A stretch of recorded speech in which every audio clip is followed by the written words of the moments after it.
the lost episode of The Amazing World of Gumball that never aired. It was a Tuesday morning at Elmore Junior High, but something felt fundamentally wrong from the moment Gumball and Darwin stepped through the school doors. The hallways were filled with students, yet an eerie silence hung in the air like a thick fog. Every conversation seemed to happen in whispers, and when Gumball tried to listen closer, he realized the whispers weren't forming actual words. Miss Simeon's classroom appeared normal at first glance, but as Gumball took his usual seat, he noticed that all the educational posters on the walls showed the same image, a simple drawing of a door slightly ajar, with darkness beyond.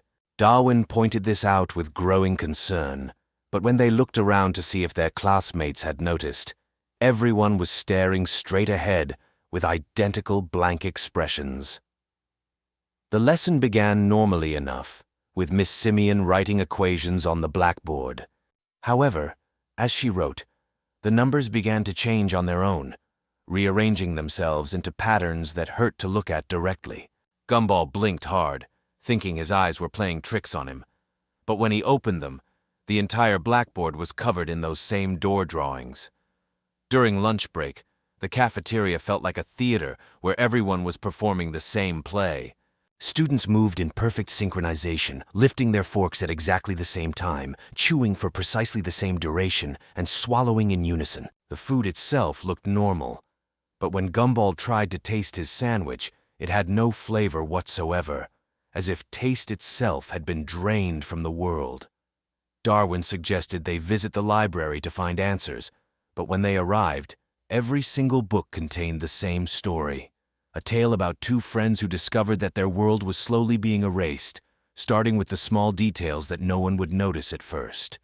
The story described how memories would fade, how colors would drain away, and how eventually, even the characters themselves would forget who they were supposed to be. As the day progressed, Gumball began to notice that familiar faces were becoming harder to recognize. Penny's shell seemed to shift and blur whenever he wasn't looking directly at her. Tobias's rainbow colors appeared muted and gray. Even Darwin's bright orange hue was beginning to fade to a dull, lifeless shade.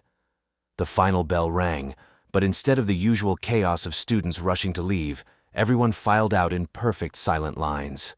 Gumball and Darwin found themselves walking home through streets that seemed longer than usual, past houses that looked almost right, but were somehow wrong in ways they couldn't quite identify.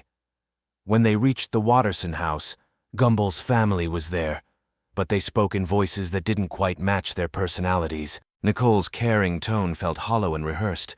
Richard's usual cheerful bumbling seemed forced and mechanical. Even little Aeneas, usually so sharp and observant, stared at them with eyes that seemed to look through them rather than at them. That night, as Gumball lay in bed, he realized that he was beginning to forget things too. Simple things at first. What he had for breakfast, the name of his favorite teacher, the color of his bedroom walls. But then, larger pieces started to slip away. Memories of adventures with Darwin, the sound of his mother's genuine laughter, the feeling of being truly happy.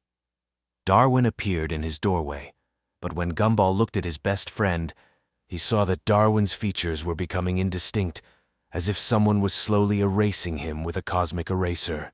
Darwin tried to speak, but his words came out as whispers that formed no meaning, just like everyone else's had been doing all day.